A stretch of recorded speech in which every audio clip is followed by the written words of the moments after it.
Alors, première chose, je pense pas qu'on suit une carrière, c'est que des opportunités.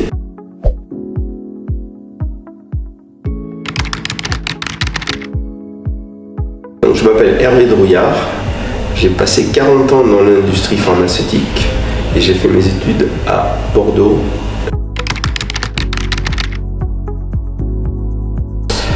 Alors, à mon époque, les masters n'existaient pas. Mais il y avait des équivalents qui s'appelaient soit CES, soit DESS, ainsi de suite. Donc dans mon cas, j'ai fait pharmacie, et j'étais docteur en pharmacie, avec une thèse. Ensuite, j'ai fait un DESS de toxicologie, un DESS de contrôle analytique des médicaments, un CES d'essais cliniques, et puis j'ai fait aussi l'IAE. Alors c'est assez impressionnant dans le nom, mais à l'époque, il était possible de faire plusieurs diplômes en même temps.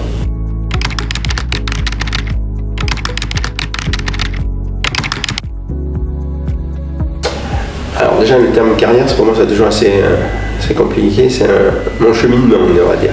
Donc je suis rentré directement après la fac dans un laboratoire pharmaceutique qui s'appelait à l'époque La Base, qui était globalement de Sanofi, où j'étais en charge du laboratoire de contrôle qualité. Alors, jeune diplômé arrivant dans une équipe de 20 personnes dont j'avais la responsabilité, donc c'était un peu particulier. Et là, c'est aussi important de se focaliser sur les aspects techniques, mais aussi l'aspect relationnel. Ensuite, j'ai pris la responsabilité de l'ensemble du contrôle qualité sur un site de fabrication, un des gros sites de fabrication de Sanofi, à Ambarès, où il y avait 120 personnes qui faisaient de l'analytique, donc une équipe de 120 personnes. Et puis à un moment, j'ai décidé d'arrêter de faire l'industriel et de passer en R&D. Donc je suis parti sur Montpellier, où j'étais responsable du laboratoire de la partie analytique du site de Montpellier. Et très vite, j'ai pris d'autres responsabilités.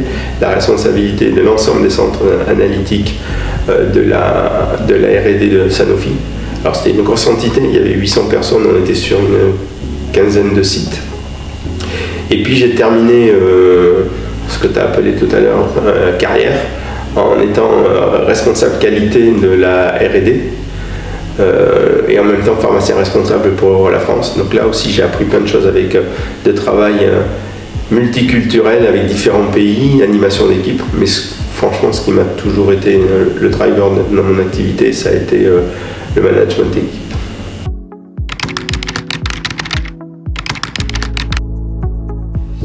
Alors, première chose, je pense pas qu'on suit une carrière, c'est que des opportunités. Les gens qui disent je vois ma carrière, je vais faire étape 1, 2, 3 et 4, ça n'existe pas ça.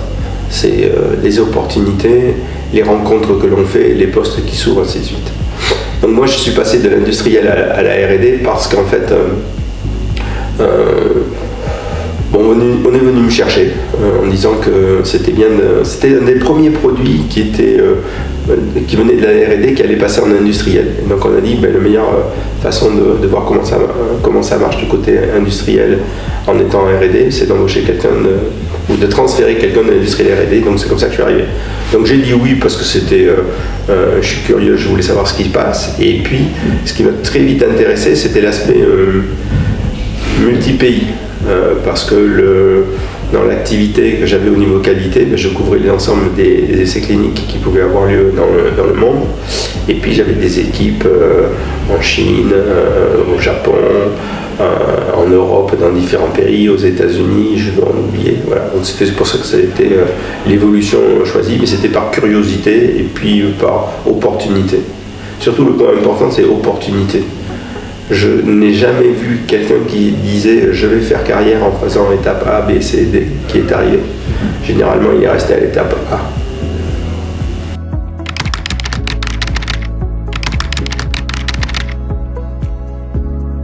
Alors, ça doit occuper un rôle clé, une place clé. C'est pas toujours bien perçu. Les gens pensent que ça coûte cher, ça apporte rien. Et les gens sont intéressés seulement quand ils voient l'aspect non-qualité. Parce que la non-qualité, ça coûte. Vous pouvez regarder dans toutes les publications combien ça a coûté les grands laboratoires qui ont eu des problèmes. La qualité aussi, le point important, c'est Alors j'avais lancé un programme il y a quelques années qui s'appelait « La qualité, c'est pas négociable ».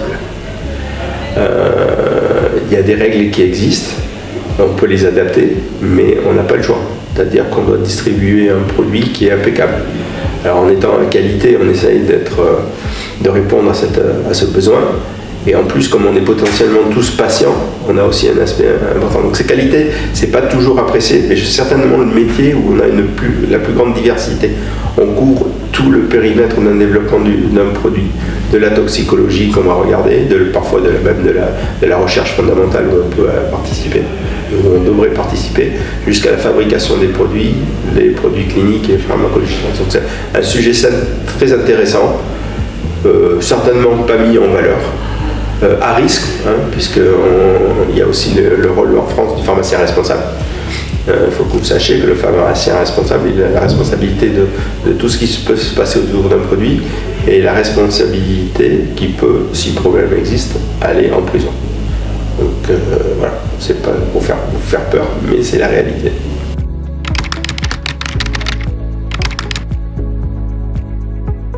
Généralement, la qualité, c'est pas obligatoirement bien perçu. La qualité, c'est plutôt perçu pour des freins qui vérifient le travail des autres, qui jugent le travail des autres. Donc c'est un côté négatif. Ça pourrait avoir un côté négatif. En fait, pour éviter ça, il faut expliquer pourquoi on le fait. Alors, le point final, c'est le patient, c'est-à-dire est-ce que le produit que l'on va prendre, on est sûr de la sécurité de ce produit, oui ou non? Et on est tous consommateurs de médicaments. Donc de savoir et de dire qu'un système de qualité qui est sécurisé, c'est vraiment clé et très important. Après, une des bonnes façons pour expliquer un plan qualité, c'est expliquer les risques. C'est ce que j'avais lancé dans le plan que j'avais appelé « Qualité n'est pas négociable ». Je prenais que des problèmes qui avaient été rencontrés au niveau mondial. Et puis ensuite, c'est d'expliquer comment résoudre ces problèmes. Alors, un des points clés, c'est la participation des gens. C'est-à-dire que la meilleure façon de savoir s'il y a un problème de conditionnement, c'est pas la qualité qui le sait, c'est l'opérateur du conditionnement. Savoir si au niveau analytique, un pic qui apparaît, qui est inconnu, ça vient de quelque chose, c'est pas la personne de la qualité qui le sait, c'est l'analyste qui le sait. Donc en fait, c'est un travail d'échange. Il faut comprendre le métier des autres et expliquer pourquoi on prend les décisions. Je vais prendre un exemple qui, moi, a été peut-être un des points clés de ma carrière. Quand j'étais embauché, comme je l'ai dit tout à l'heure, j'ai commencé dans un laboratoire d'analyse, je veux dire, de médicaments. Il y a eu une grève immédiate. Et grève immédiate où il y avait 80% du personnel qui était en grève. Et donc les 20% des personnes qui étaient là, m'ont expliqué leur métier. Donc j'ai appris le métier pendant un mois de grève, et oui, ça durait un mois la grève. J'ai appris les métiers de tout le monde. Et je pense que c'est ce qui est bon pour la qualité, pas la grève, mais de connaître le métier des gens qu'on va regarder et analyser. Et pour moi, ça a été vraiment le point fort de ma carrière, cette partie de connaître le métier des autres. On ne peut pas faire de la qualité dans son bureau. On doit être sur le terrain, regarder ce que font les gens, comprendre pourquoi ils le font et leur expliquer et voir avec eux comment ils peuvent le faire de la meilleure façon. Mais on n'arrive pas avec une Bible ou un autre document pour expliquer. Ça, c'est la règle. Il faut expliquer et regarder ce que font les gens.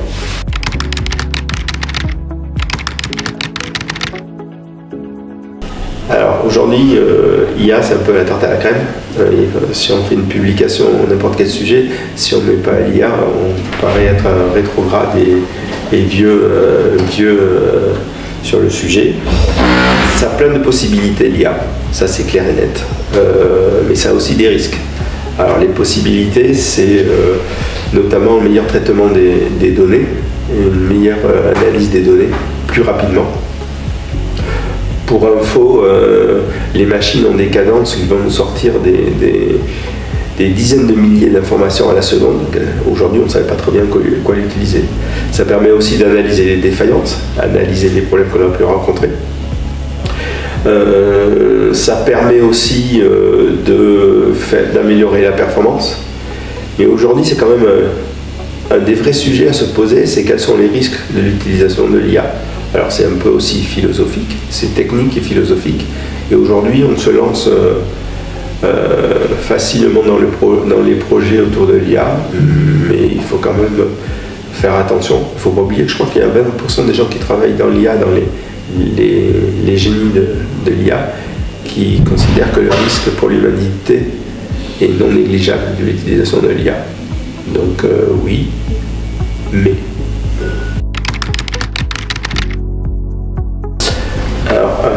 Alors déjà, un grand leader, il y en a très peu. Il y a beaucoup de gens qui parlent « je suis un grand leader ». C'est un grand leader au niveau de la famille, mais pas au niveau des sociétés. Donc c'est aussi un point important. Donc le leader, il doit avoir une vision de où est le futur. Le leader, théoriquement, ne doit pas trop gérer les activités quotidiennes, mais il doit savoir où il veut aller. Et quand il dit où il veut aller, où son équipe veut aller. Donc il doit avoir cette vision. Il doit aussi communiquer et expliquer. Tout à l'heure, on a pris l'exemple de la qualité, mais il doit expliquer où est-ce qu'on va aller, il doit expliquer ce qui marche, ce qui ne marche pas. Ça, c'est aussi important. Il doit avoir la notion d'exemple. Il doit donner l'exemple, c'est-à-dire que s'il s'interdit telle activité, ben, il ne doit pas la faire. Donc ça, c'est un point important. Est-ce qu'il y a beaucoup de leaders non, enfin peut-être à différents niveaux, mais le point numéro 1, c'est la vision. Où est-ce qu'on va? Et si on a du mal, être clair et expliquer pourquoi on a des problèmes.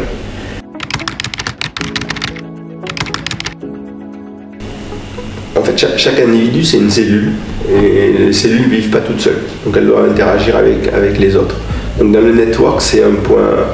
Si on veut découvrir d'autres mondes, il faut aller discuter avec les uns et les autres. Ça permet d'ouvrir de nouveaux horizons, de nouvelles relations.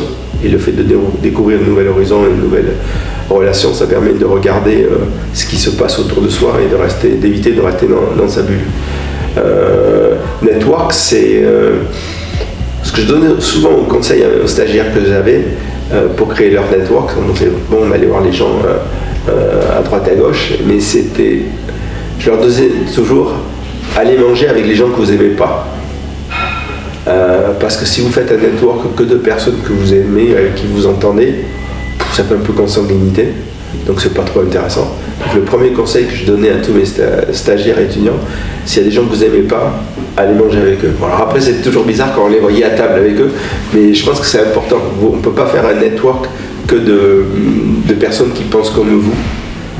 Il faut aller vers des personnes qui sont différentes, qui ont des approches différentes, des cultures différentes. Et ça, c'est un vrai network. Il y a beaucoup de gens qui font un network financier où il n'y a que des financiers, un network à la limite de pharmaciens, il n'y a que des pharmaciens. Ça va pas. Network, c'est clé. Ça permet Tout à l'heure, on parlait de la carrière qu'on peut faire. La carrière, elle est faite à travers les relations qu'on a pu faire. Je vais parler d'opportunités. L'opportunité, ne se font que par rapport à des gens qui vous appellent. Moi, les postes, je ne suis pas passé par les RH. Le poste qu'on m'a proposé, c'est parce que je connaissais quelqu'un qui m'a dit « Tiens, tu sais, ce poste va s'ouvrir, ainsi de suite ». Donc c'est dans une carrière, pour la connaissance et puis pour une évolution de ce qu'on appelle carrière, le network, c'est le point clé. Donc allez-y, on va avoir les gens que vous aimez et les gens que vous n'aimez pas. Voilà.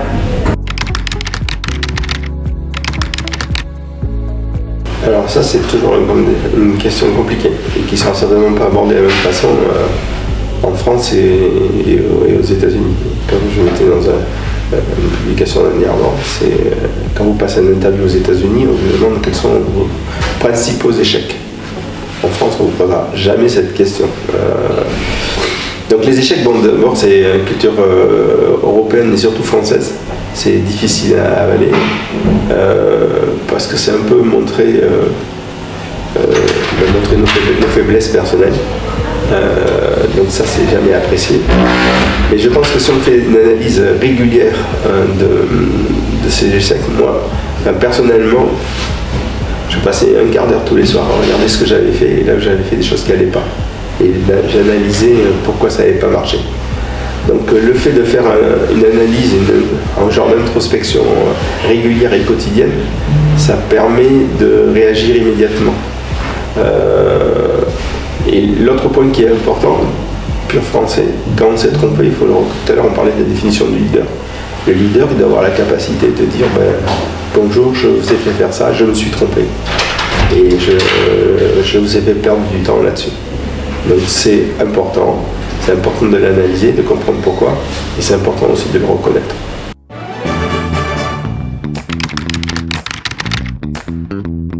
Ne joue pas un rôle, sois toi-même. Fais pas ça, ça va pas plaire au chef.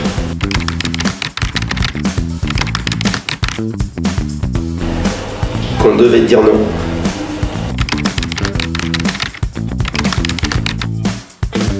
Soyez vous-même, ne jouez pas un rôle et interagissez avec les gens.